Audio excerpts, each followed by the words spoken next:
Back in the early days of YouTube, the AVGN was the most popular YouTuber in the gaming scene, causing many imitators including Nostalgia Critic and the Irate Gamer. But the person we're talking about here is nowhere near the silver medal. But the bronze, well, maybe lower than that. Maybe it's fair to say it's the shit medal. And that person was the Game Dude. It sucks. It really sucks. It super fucking sucks. So much super fucking gorilla fuck. It fucking sucks itself inside out, infinitely beyond imagination, and makes black holes explode. And I think it's a pile of poop. Alexander4488, also known as the Game Dude, was a reviewer during the time when the fad was popular. He was a film student, and like many of his peers, he was heavily inspired by James Rolfe and Chris Bores. But you know the rule, classic stars, shitty game.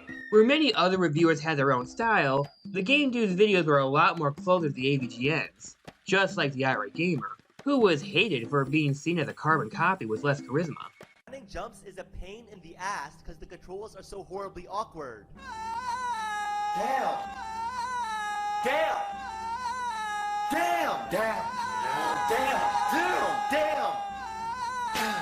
Damn! Damn! Make it stop! Fuck Twister! Though, unlike the Irate Gamer, the Game Dude was a lot more open about his inspirations. So much so it practically became part of his catchphrase. Like the nerd always said, what were they thinking? Like the nerd always said, what were they thinking? Which actually does make a lot of sense since the Irate Game before him was very unnecessarily quiet about it. I also did a video on him too. But instead of accusations of plagiarism, he was hated for being seen as low quality. He had all the aesthetics of the AVGN, but without all the charm or charisma. Barbie is one of those shitty games, lost in the ocean of shitty games, that fulfilled its purpose of being a shitty game. Damn this damn floating beluga whale shit and goes with the seaweed down the damn beaver dam, and have more fun making deer shit mud pies. But I guess to some, that doesn't matter. I think things changed once he did a review of Sonic 06. Sonic 06 was a game that many people felt ruined the Sonic franchise, due to it being such a big disappointment.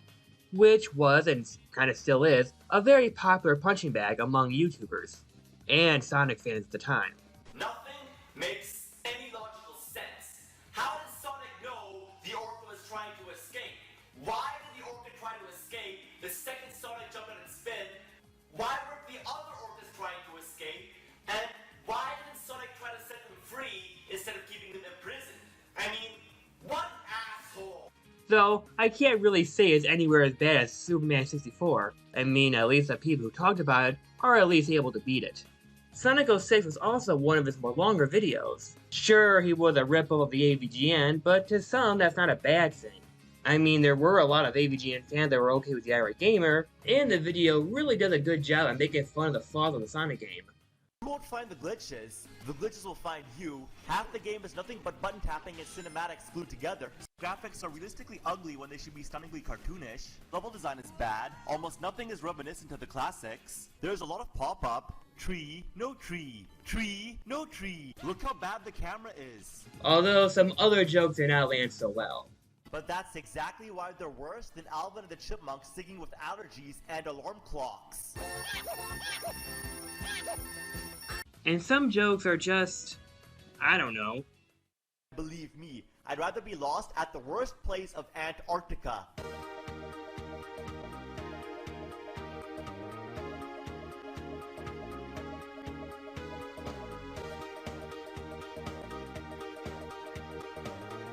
I guess he really likes animals. And it was at this point where I believe he had a fair following, of people who could look past his flaws or similarities to the AVGN. But remember, this was a time where that content was popular. It isn't how things are today. The more rude and crude, the better. Sonic, can you hear me? Unfortunately, Knuckles wants to see you. send them a photo of my blue ass. Alexander would later look at other newer games at the time, including Super Smash Bros. Brawl, though it was a lot less negative. Brawl was, and still is, a controversial sequel to Melee. It had less to do with the gameplay changes from the fighting, and more about the review making fun of Subspace Emissary, which even back then had a mixed reception. Now, I'm sure that some of his fanbase may have noticed that Alexander was a bit of a perfectionist. With these videos, they did do well in the ratings at a certain period of time, Sometimes he would redo and scrap videos if they didn't meet the 4 to 5 star mark. That was the YouTube rating system at the time. And this perfectionist attitude may have turned a few people away. While he may be very self-critical of his own work, at the same time he was highly defensive, even going out on haters in the comment section. And it didn't work out too well. You're in big trouble though, pal. I eat pieces of shit like you for breakfast. You eat pieces of shit for breakfast? No. Even at one point saying the Irate gamer in the AVGN liked his videos, even though that may not be true. Later on, Alexander would change his brand a little bit. For the earliest part of his YouTube career, the character did not have an actual name, only being referred by their username. So he decided to call himself the Game Dude, with a catchy, yet oddly cartoony theme, with a poorly animated cat looking like it was made in MS Paint.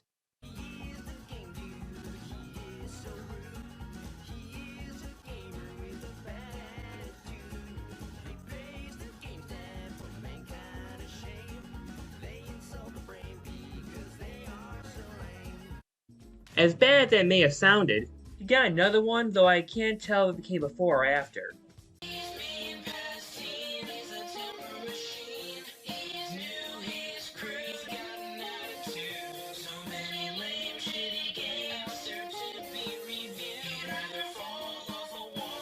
Yeah, I kind of prefer this one. This seems to be like one of those cases where their friend probably gave him a theme song and he's too polite to reject it. You know, like every time you get a haircut but it looks like crap, well, you're too polite to say anything. GameDude decided to look to many other classic franchises, looking at both the old and new games. And it should be noted back in the day, the AVGN and Irate Gamer would very rarely look at modern games. So these reviews would allow Alex to be somewhat of a modern day AVGN, well, at the time. If they climb into a wall, they're like permanently stuck.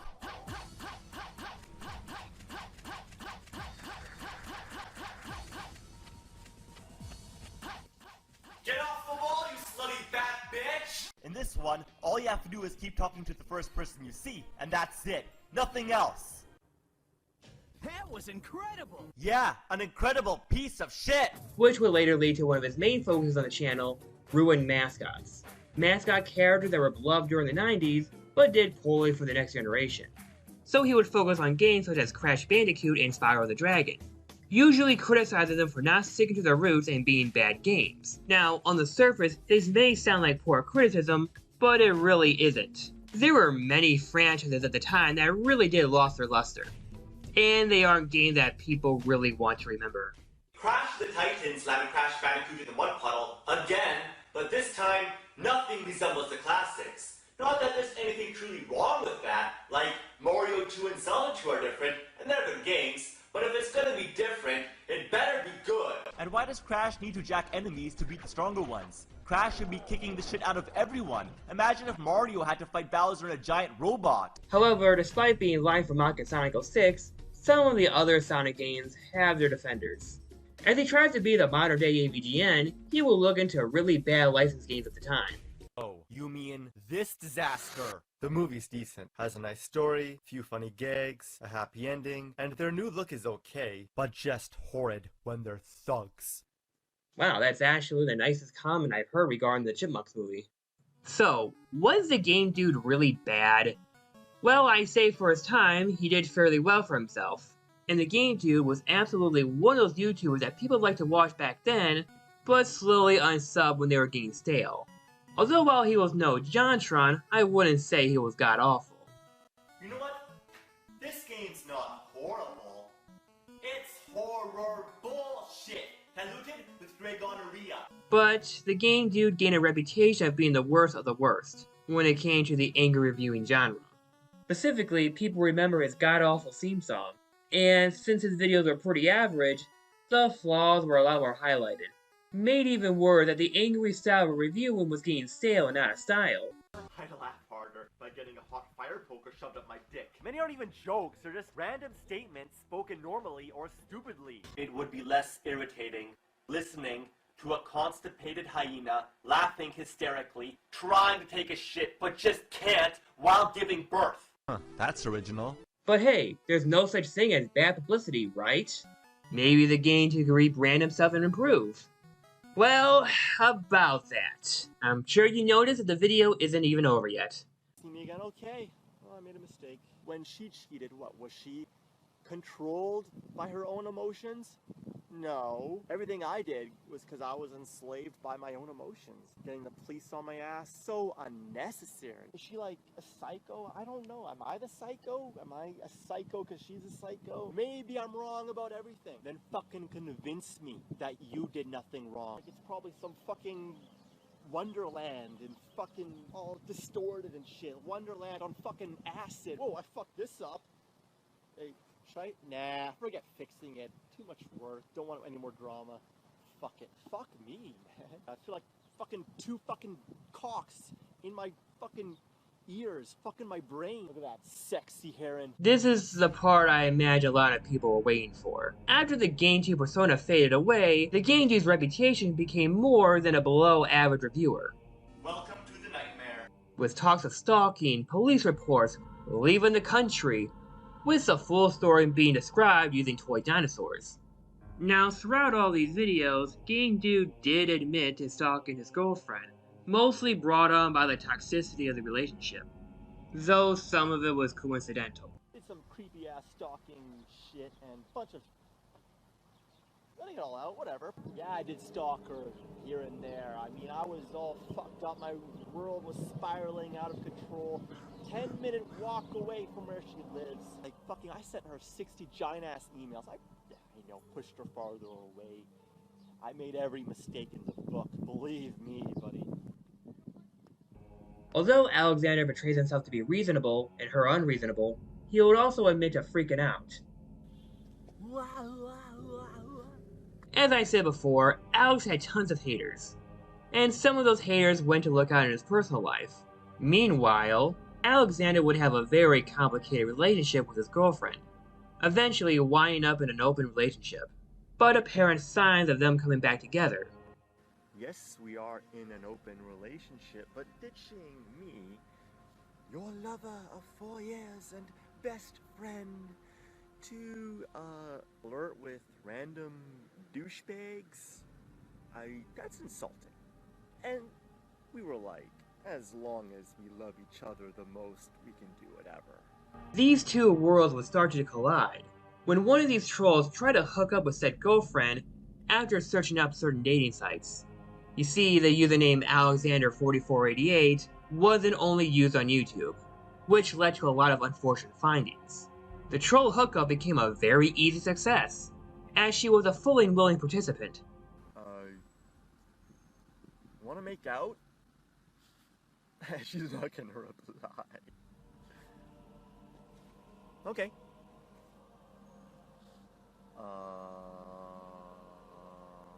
Huh. Interesting.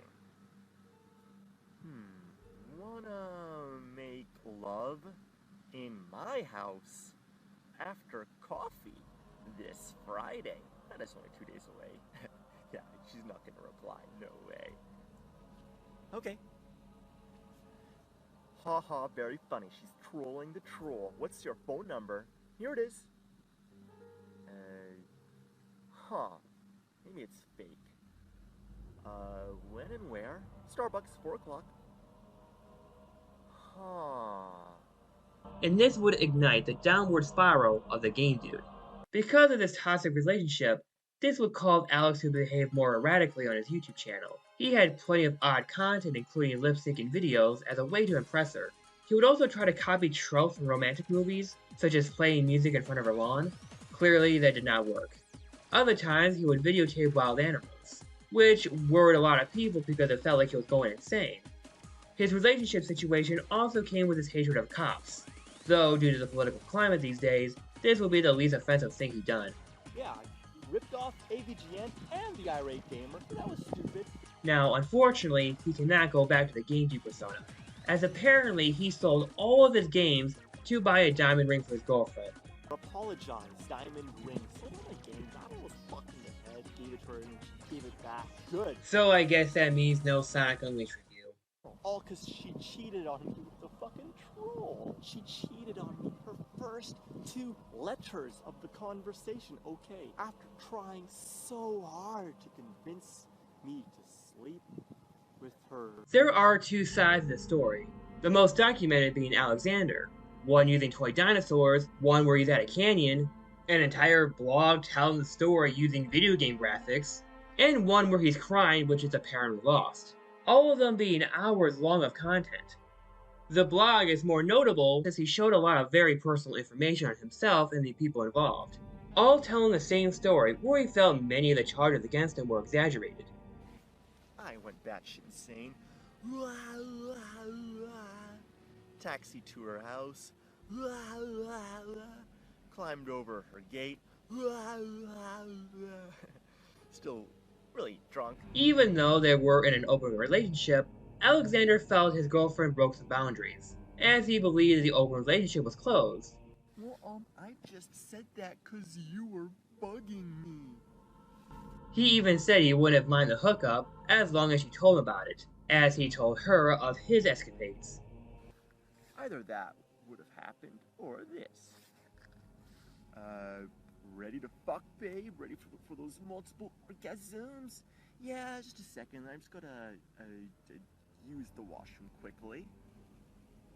Alright, let me text Alex. Yo, Alex! Yo, I'm gonna fuck this guy. Okay, part of our agreement. We'll inform each other if we want to fuck someone else. We'll have fun. Alright. Alright, multiple orgasms, yeah. Because of this controversy, Game Dude has a reputation of being a nice guy, quote unquote. I do think that's an oversimplification, since how complicated this entire situation is. Though there is the odd tangent where he would slut-shame his girlfriend. I just want to quickly say that her tag profile has about 10-11,000 profile views.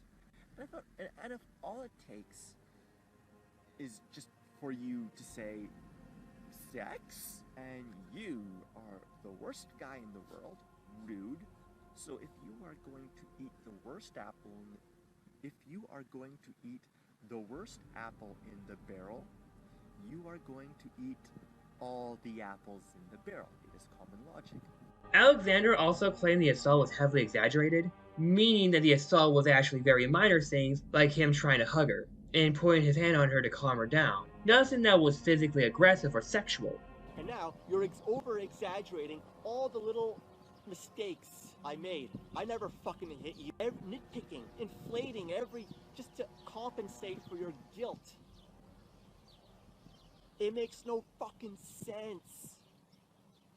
He also claimed at some point in the relationship that she aggressively physically abused him first. I mean, yeah. Man hitting woman worse than woman hitting man. Woman hitting man worse than man hugging woman without her consent and trying to block woman's path. Makes sense to me. An hour and a half travel to stalk worse than 10-minute travel to stalk. Another turning point was due to when Alexander had a panic attack, feeling suicidal, expressing he wanted to die. All to the ground crying, I just want to die. And then she says, then die. He also felt really betrayed due to her not disclosing. He also felt that this was cheating and he felt manipulated. Oh, and all this manipulation is considered rape to him. Now, there may be some truth regarding to the cheating aspect to the poly relationships. I'm not really sure about the rape stuff. But I think calling this rape is really stretching it, which is ironic since he'll complain about stretching the definition of assault. However, many of Alexander's story involved police charges, which had him going to court. And he did live with someone after a while, but due to some drama with a roommate, Alex ended up being homeless and leaving the country. Now he lives in Canada, but apparently he's been going all around the world. And it's pretty hard to stalk someone regarding the circumstances. Oh yeah, despite what this looks, this video was seemingly made before leaving the country. It was at first believed he did this to escape the court case, though it is fairly odd to pull Polanski on what I would imagine would be a few misdemeanors. However, from what I've heard, he actually did show up to court, but the case was dropped immediately after she saw him. It's pretty ambiguous to why. It could be out of fear, or it could be out of pity. Maybe a little bit of both. Want to run away. And why I play video games? To get the fuck out of this world. But when they make the games fucking shitty, fuck you. I don't want to leave shit to enter shit. After all this, what happened to the game dude is a bit of mystery. Is he still around? Is he involved in the archive accounts? Is he even back in Canada? And ironically enough, a lot of the franchises he focused on did do resurgence going back to their roots, Sonic included. All in all, I do have some sympathy for the game dude, but he's still a little shady, but not horrible enough to be hateable.